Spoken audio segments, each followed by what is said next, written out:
Pues ya es martes, estamos en vísperas de un puente del que venimos hablando hace unas semanas, desde Cuéntame Toledo, Alicia Martínez. Alicia, ¿qué tal? Muy buenos días. Muy buenos días. Con todo lo relacionado con los santos, con cementerios, con alguna historia, alguna leyenda. Y hoy directamente vamos a hablar de hechicería. Pues sí, si hay un personaje terrorífico por excelencia que es capaz de atraer al mismo tiempo el miedo, la admiración también y hasta la simpatía del pueblo, pues ese es sin duda alguna la bruja, ¿no? La bruja o la hechicera. Y de ellas pues sabemos mucho aquí en Toledo y en general en toda Castilla-La Mancha. Y lo que sabemos se lo debemos no solo a la tradición y a los cuentos de viejas, sino precisamente a quienes las persiguieron, las juzgaron y las condenaron. No solo, ya te digo, a esas tradiciones, que en muchas zonas, sobre todo rurales, estas tradiciones, estas supercherías perviven y la verdad que son fuente de sabiduría. Pero la verdad que son los documentos del Santo Oficio de la Inquisición las principales fuentes históricas para conocer la historia de las brujas. Esas sentencias, esas actas son pues un material valiosísimo. Y del que mucha gente en esa época, pues vamos, creía firmemente y bueno, ahí estaba esos resultados. Efectivamente, Castilla-La Mancha, fíjate, tenía 3 tribunales diferentes, Toledo, Cuenca y Murcia. La Inquisición toledana comenzó a funcionar allá por el 1483 en Ciudad Real. Enseguida, a los pocos años, se trasladó a Toledo y su primera sede en nuestra ciudad fue en el monasterio de San Juan de la Penitencia, que hoy en día es el Conservatorio Superior de Música y la Fundación Ortega y Gasset. Después se trasladan a donde hoy en día está el Palacio del Cardenal Lorenzana, sede del rectorado de la universidad. La parroquia de San Vicente, que está justo al lado, en la plaza de San Vicente, sería pues la parroquia inquisitorial desde donde salían los reos hacia su condena. Hoy, además, como un guiño casi de justicia poética, esta iglesia está desacralizada y es la sede del Círculo de Arte de Toledo, una de las asociaciones más innovadoras, más activas de la ciudad. Y donde se hace brujería, pero de otra forma. Pero de otra manera, ¿verdad? Hacemos una brujería artística. Sí. Bueno, aunque las artes brujeriles hay que tener en cuenta que en Castilla eran consideradas heréticas, su jurisdicción no era de la Santa Inquisición hasta 1500, era una jurisdicción secular. En los momentos precisamente en que Europa pues ocurrían esos terribles hechos conocidos como la locura de las brujas, pues aquí se dicta una bula en la que se denuncia como heréticas la astrología, la adivinación o los encantamientos. La verdad es que solo en Alemania, durante este siglo XVII, 100.000 brujas fueron ejecutadas. En España vemos este ensañamiento, no con tanta virulencia, evidentemente, en Navarra con las brujas de Zugarramundi, o en Valencia con muchísimos procesos, aunque en el caso de Valencia eran, la verdad, casos intrascendentes. En Toledo nunca se dio demasiada importancia, fíjate, pese al mito, a estos casos, y de hecho desde la propia iglesia se solicitaba despachar los casos con brevedad, decían, y con más misericordia que rigor. Que no molesten mucho. Y venga, que no molesten pasar. mucho. Fijaos, esto es fundamentalmente porque pues se sentía desprecio por la condición femenina en general y se consideraba la brujería como una parte más de esa estupidez femenina y por tanto darles importancia, hacerlas pues valer a través de esas persecuciones, pues hubiera significado reconocerlas y por eso no lo hacían, fíjate. No hay mejor desprecio que no hacer aprecio, pensaría, claro. ¿Verdad?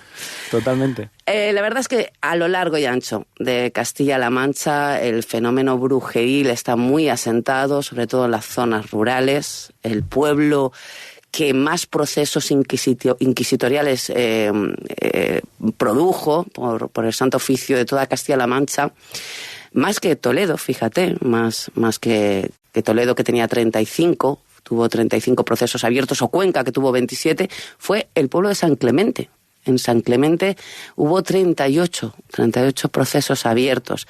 Allí operaba, y a mí me gustaría hablaros un poquito de estas brujas con nombres y apellidos que nos recuerdan pues un poco a la literatura y al cine.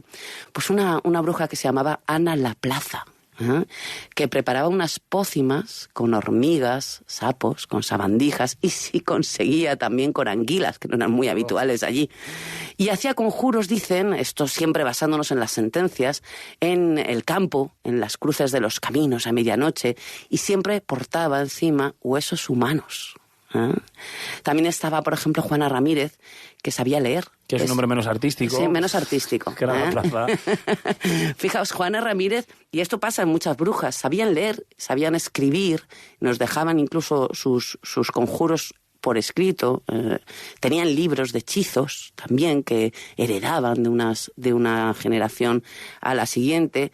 Y su conjuro favorito era el famoso conjuro de León Bravo, que era algo así como un conjuro de atracción de amantes, siempre nombrando a los santos, siempre nombrando, eran también muy beatas, eran mujeres que sabían de hierbas, que sabían de estrellas y que sobre todo sabían pues de oraciones, ¿verdad? Y se inventaban muchas, con muchísima fantasía, normalmente mujeres solas.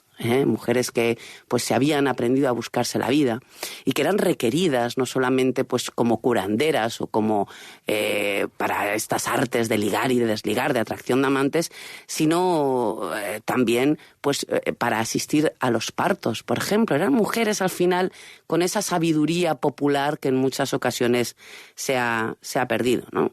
Dicen que Juana, cuando recitaba estos conjuros, entraba pues en una especie de frenesí, como si fuera poseída. Todo esto siempre, insisto, describiendo esos procesos de la Santa Inquisición que lo que hacen es transcribir a partir de las torturas, evidentemente, pues lo que ella confiesa y de una forma muy dirigida. O sea, que también hay que cogerlo un poco con pinzas. Con pinzas, sí.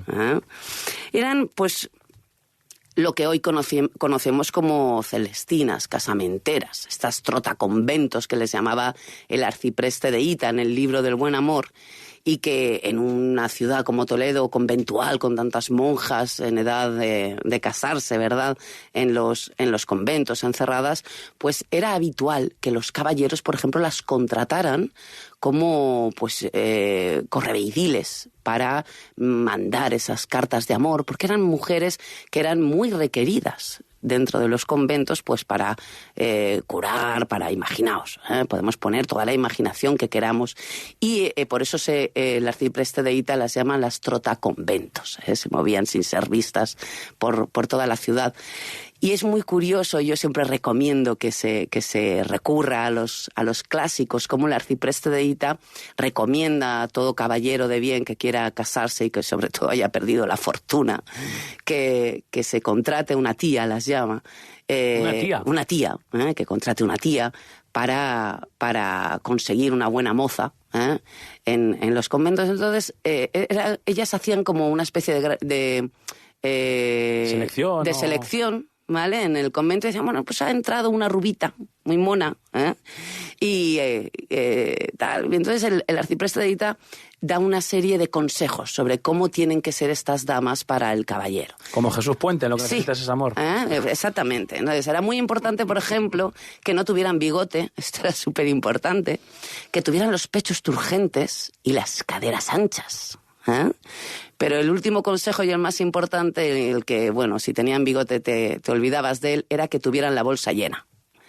En el momento en que ponían el ojo en una de las novicias, le mandaba una cartita incendiada de declaración de amor. La monja, sin conocerlo, la novicia sin conocer al caballero, pues también se enamoraba automáticamente de él. La trotaconventos iba intercambiando las cartitas de amor entre los amantes futuros y finalmente llegaban a la resolución que era, pues como no podía ser de otra forma, y aquí tenemos la base del mito de Don Juan, el rapto de la muchacha. Y claro, una vez raptada ya había caído en desgracia, su honor estaba en entredicho y la familia no tenía más remedio que casarla con el caballero. De esta manera, pues caballeros que habían perdido su fortuna o que no tenían dónde caerse muertos, pues acababan fantásticamente casados gracias a las brujas, a las trotaconventos. Y luego, pues curanderas, como no podía ser de otra forma. Era una época en la que, bueno, había muy poquitos médicos, imagínate, en el medio rural todavía menos. Aparte de que no se tenía ningún buen concepto de esta profesión, ya lo decía Quevedo, eran servidores de la muerte, así llamaba él a los médicos, o Calderón, que los llamaba asesinos familiares directamente. No se les tenía en muy buen concepto. Y luego, aparte, eran carísimos también. Entonces, pues se recurría, aún hoy en día se recurre muchísima gente, a las curanderas. Y las curanderas, pues había una muy famosa que se llamaba María López Sarriá, que tampoco es un nombre muy artístico, ¿verdad? La Dominga, en mi pueblo, que tampoco es muy artística. La Dominga ya tiene eso aquel. María López era torrijeña, de Torrijos. Y fíjate que la consultaba hasta el arzobispo, debía de ser muy sabia, porque además sabía leer y escribir, tenía una letra muy, muy clara, muy precisa, tenía una cultura muy superior a la de sus colegas de mediados del siglo XVII, y escribía todos sus conjuros, por eso los conocemos también. Y tenía un conjuro, por ejemplo, que a mí me encanta, para curar las fiebres, las tercianas, que decía que tenía que cogerse al enfermo, cortarle las uñas de las manos y de los pies, mezclarlas con levadura y dárselas de comer a un perro. Y automáticamente el mal se trasladaba al perro. Pues para los constipados y enfriamientos esos próximos días. Mejor que ir a la Seguridad Social, seguro.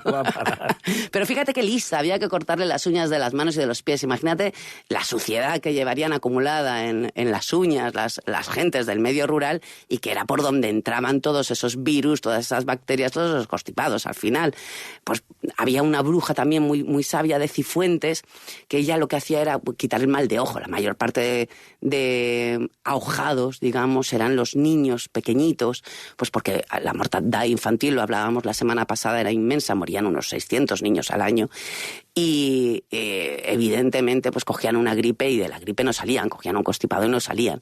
Y entonces ella, normalmente cuando esto pasaba, decían, no, es que me han echado mal de ojo, iban a la curandera, iban a la bruja, y ella tenía un remedio infalible que yo recomiendo ya hoy en día también a cualquier familia. Fijaos, es muy fácil. Había que ir y buscar 3 familias. Cada familia tenía que llamarse la Madre María, el Padre José, y tenía que vivir una suegra con ellos. Cada familia les tenía que dar un poquito de harina, y con la harina hacían 2 tortas. Una torta se la daban de comer al primer pobre al que encontraban, y con la otra se iban con el niño, las familias, al bosque, hacían un hoyo, y en el hoyo desnudaban al niño y lo metían dentro. Y se iban. Y le dejaban con el rollo en la cabeza. Y al cabo del rato volvían y le decían una oración. Imaginaos cómo encontrarían al niño. La oración era, dame tu llorada y toma mi callada.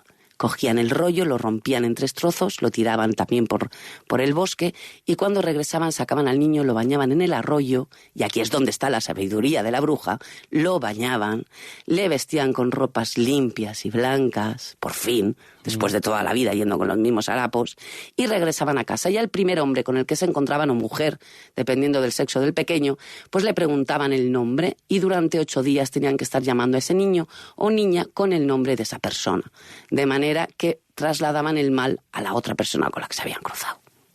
Muy enrevesado, pero bueno, ya sencillo al principio. Bueno, es fácil, sí, ¿verdad? Sí. Bueno. La verdad es que estas brujas, yo creo que lo que hacían sobre todo era dar confianza, y dentro de todos esos rituales y de esos conjuros, pues meter estos guiños de limpieza, de costumbres que de alguna forma pues hicieran que la salud de la familia mejorara, ¿no? Yo lo que ahora estoy deseando es encontrarme a alguien que se llame Juana Ramírez y decirle, tienes nombre de bruja.